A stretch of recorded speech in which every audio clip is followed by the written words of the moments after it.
Boa noite, pessoal! Sextou, hein? Sexta-feira, aula de história. Hoje, talvez com a participação do meu cachorro, que tá ali quietinho, né, peão? Peão tá atento às aulas de história. Bom, seguinte, na nossa última aula, nós estudamos sobre a colonização do nosso Brasil, do nosso país. E hoje o tema vai ser a vinda da corte portuguesa para o nosso país, para o nosso Brasilzão. Beleza? Vamos lá? Partiu estudar? Muito bem, pessoal. Lá na Europa tinha um malucão chamado Napoleão Bonaparte que tava botando terror, tava atacando todo mundo. E para conseguir a hegemonia europeia, ele tretou com a Inglaterra. E a Inglaterra, ela era peixinho de Portugal, era parceiro, era o parça de Portugal lá na Europa lá. Mas o que tem a ver? Bom, se a França era inimiga da Inglaterra, consequentemente a França seria inimiga de Portugal. E o Napoleão Bonaparte, ele vai decretar o bloqueio continental, ou seja, ninguém podia negociar com a Inglaterra. E quem que era amigo da Inglaterra? Portugal. E quem que quebrou esse bloqueio continental? Portugal. Portugal não aceita e decide continuar negociando com a Inglaterra. O Napoleão Bonaparte ficou sabendo. Falou o seguinte: vamos atacar Portugal. Portugal quer encarar a gente? Vamos encarar Portugal. O rei de Portugal ficou louco. A corte portuguesa ficou doidinha. E Portugal então decide, com a sua corte inteirinha, vir para o Brasil, a sua colônia. E é o seguinte, com medo da França, Portugal vem com sua corte inteirinha para o Brasil, escoltada pelos ingleses. Chegando aqui no Brasil, Portugal vai fazer um agrado para a Inglaterra. Porque antigamente o Brasil que só podia negociar enquanto colônia com Portugal. E para favorecer a Inglaterra, Portugal vai abrir seus portos às nações amigas. Quem era amiga de Portugal é a Inglaterra. E o Brasil então vai começar a negociar além de Portugal com a Inglaterra, marcando assim o fim do monopólio português. Só que a Inglaterra malandramente fala o seguinte: ó, Portugal, a gente vai negociar com vocês, só que vocês vão diminuir o tráfico negreiro. A gente não quer escravo aqui não. Mas por que a Inglaterra queria o fim da escravidão? Porque a Inglaterra é boazinha? Não, porque a Inglaterra pensava: se tem escravo, o trabalho dele não é remunerado, ele não ganha salário. E se eu vou negociar com o Brasil, eu vou mandar produto para o Brasil. Como é que o escravo vai ganhar dinheiro e comprar meu produto? Escravo não ganha dinheiro. Então a solução para isso era acabar com a escravidão e fazer desses escravos trabalhadores assalariados, para que o escravo então tenha dinheiro e vá gastar de quem? Vai comprar de quem? Da Inglaterra. Em 1810 é feito um novo tratado, o Tratado de Navegação e Comércio.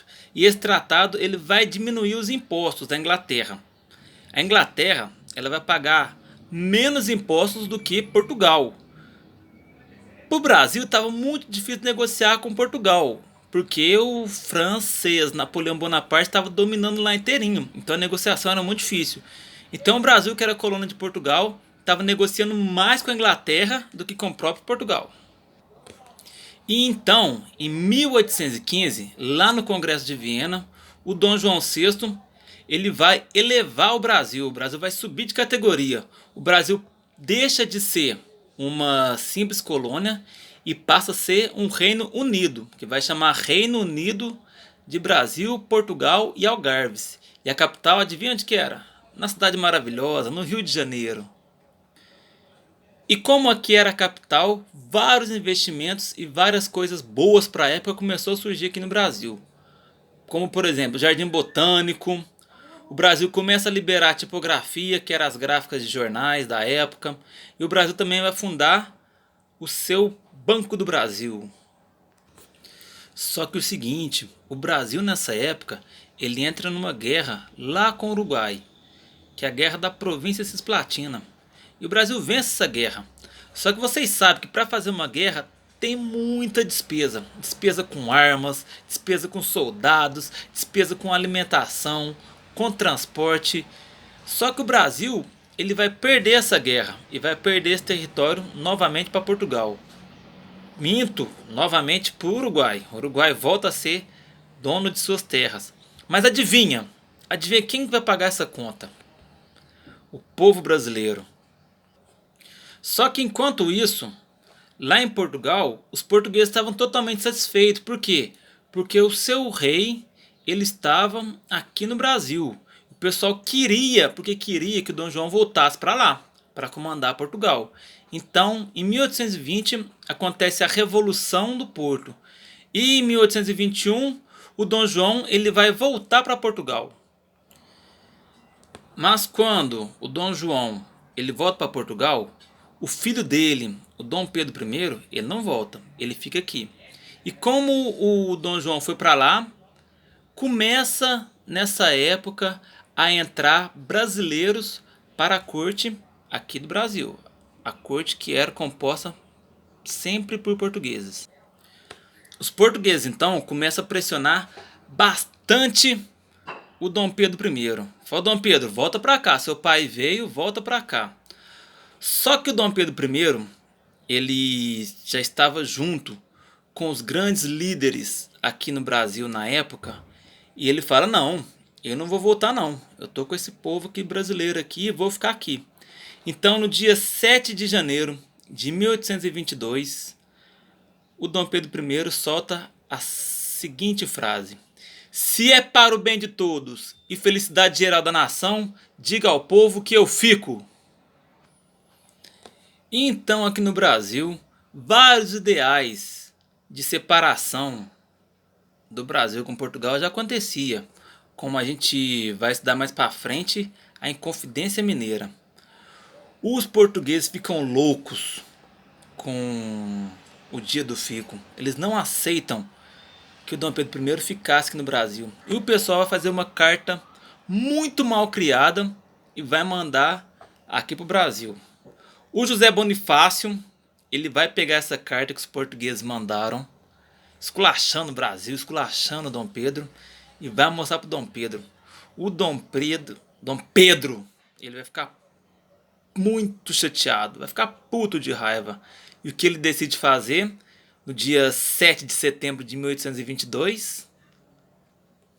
Ele, todo imponente, às margens do rio Ipiranga, vai levantar sua espada e vai decretar a independência do Brasil.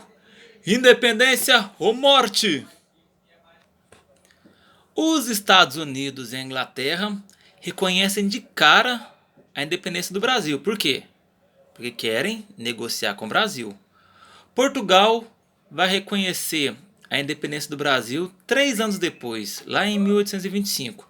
Isso quando o Brasil paga uma pequena taxa de recompensação por sua independência a Portugal.